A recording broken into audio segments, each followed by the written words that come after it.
empreendedores. Torna mais difícil para os empreendedores exercerem seu discernimento, seu julgamento das condições do mercado. Então, as respostas governamentais às crises financeiras, os socorros financeiros, subsídios que eles dão para salvar as empresas, têm um efeito oposto, não melhora a economia. O empreendedorismo, como Mises enfatiza no seu ensaio de 1951, de perdas e ganhos, não se trata só de ganhar lucros, mas de evitar as perdas.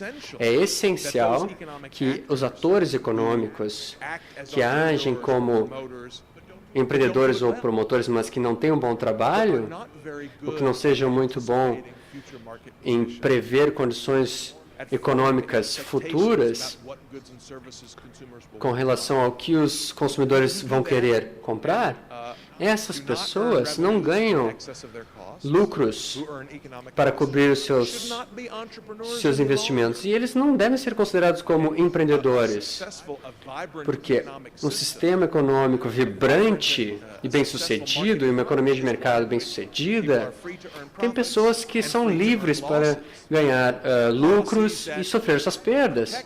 Então, os governos que protegem essas perdas e que subsidiam ou que socorrem com finanças, empresas, na verdade, acabam prejudicando a alocação dos recursos no mercado. Há muitos ministérios e agências governamentais que usam a palavra empreendedorismo. Vamos melhorar as empresas com programas de empreendedorismo, vamos dar subsídios através de financiamento para pesquisa e desenvolvimento. Então, vamos ter incubadoras para treinar as pessoas e qualificar e tal, com empreendedorismo. Além das questões normais que a economia austríaca normalmente fala, sobre a habilidade dos governos de planejar isso e se envolver nesse tipo de atividade de forma eficiente, também lembrem-se que, do ponto de vista austríaco, não há uma proporção ideal de empresas pequenas para empresas grandes. Empresas jovens e antigas, empresas de baixo crescimento e de alto crescimento. E essa proporção só pode ser trabalhada e descoberta através da concorrência livre no mercado. Então, quando os planejadores do governo dizem que precisamos mais de novas empresas, empresas pequenas, e vamos dar subsídio para isso, isso pode levar a empresas demais, desde pequeno porte. E o mercado poderia preferir um número maior de empresas grandes. O governo não pode mais planejar de forma central o tamanho e a distribuição etária das empresas e o local de um cluster inovador como o Vale do Silício, no qual o setor é mais empreendedor e que por isso deve ter deduções fiscais. Não, o governo não pode se envolver nesse tipo de atividade. A melhor política governamental para promover o empreendedorismo é muito simples. Dinheiro sólido, direitos à propriedade seguros e liberdade econômica. Então, se o governo permitir que o processo do mercado funcione, essa é a melhor coisa que o governo pode fazer para promover o empreendedorismo e possibilitar o florescimento do empreendedorismo para que faça o necessário para promover a prosperidade econômica. Muito obrigado por sua atenção.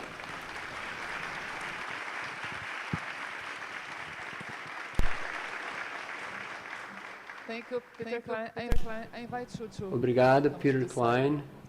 Pode ficar conosco no palco. Now we'll have a quick talk. Again, 2 questions. We're going to be pretty strict with time. After lunch, we'll be back here at 2 p.m. And so now we'll have just 2 questions. You don't have to submit this in writing. You can ask your question on the microphone. Or would you like to make any comment if it's not a question? Oh, there's one.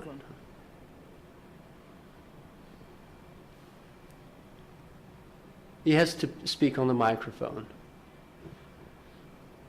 Otherwise, there's no translation. I'm sorry.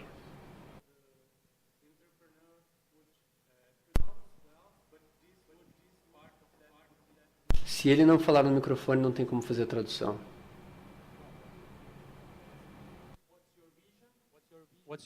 Qual é a sua visão? Será que não é inútil produzir riqueza inovadora?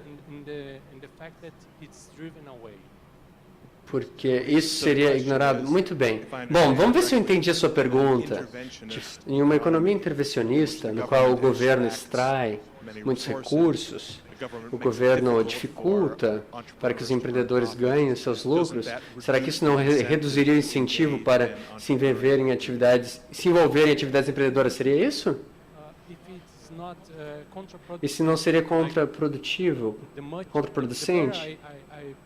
Quanto melhor eu produzir, melhor para o governo nessa estrutura. Bom. Eu concordo com relação ao que o Mises chama de, no sentido temporal, com grandes intervenções governamentais, com essas distorções e socorros às empresas. Por que você vai ter sucesso, vai querer ter sucesso, se você não vai poder manter os seus frutos financeiros? E também se você está ajudando o governo a dar mais, a aumentar os incentivos fiscais. E também isso dificultaria os indivíduos se tornarem empreendedores, promotores.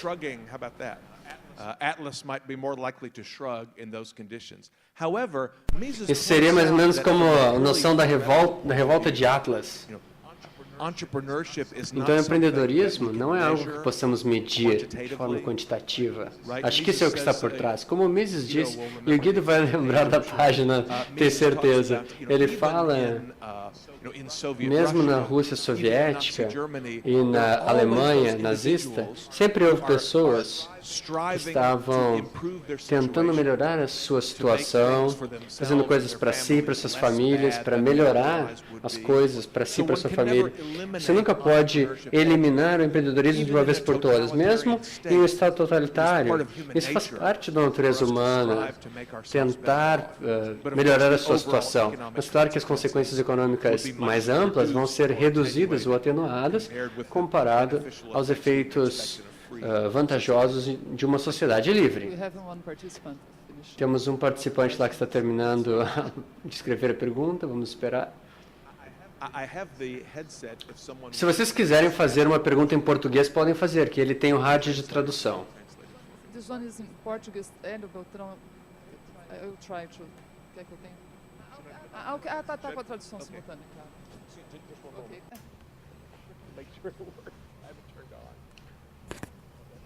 Ok. Okay.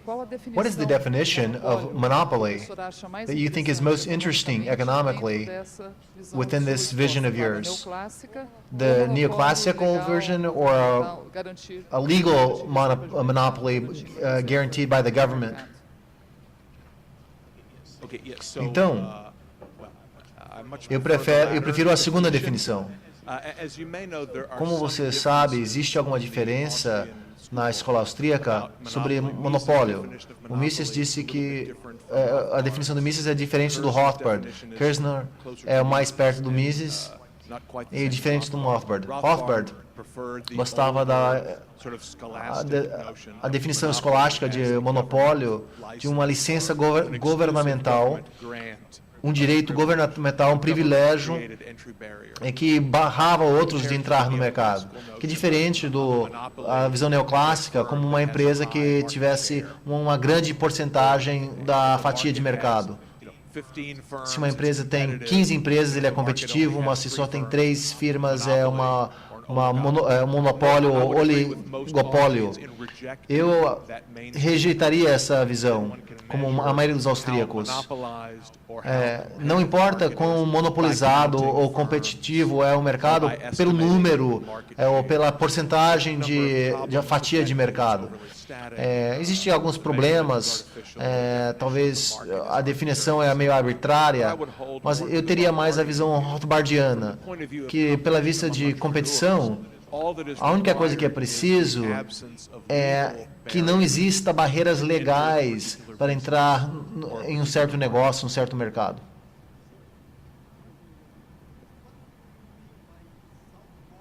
O que você quer dizer por dinheiro ou moeda sólida? Eu imagino que eu só tenho mais 30 segundos para responder, mas a pergunta é, o que é dinheiro sólido, moeda sólida? Eu estou sendo agnóstico aqui, nesse caso específico, porque temos muito mais tempo depois para debater a questão do padrão ouro, em relação a reservas fracionárias ou reservas de 100%, bancárias de 100%. Então, pelo ponto de vista que eu estou falando aqui, a única coisa que seria necessário é um sistema monetário onde o Estado ou o sistema de crédito não tem uma distorção do valor da unidade monetária. Teoricamente possível para o Estado fazer, sim. Mises fala da importância. A teoria do cálculo econômico de Mises é uma teoria monetária. Cálculo econômico é comparar essas receitas futuras em comparação a custos no momento, baseado em números discretos. Então a economia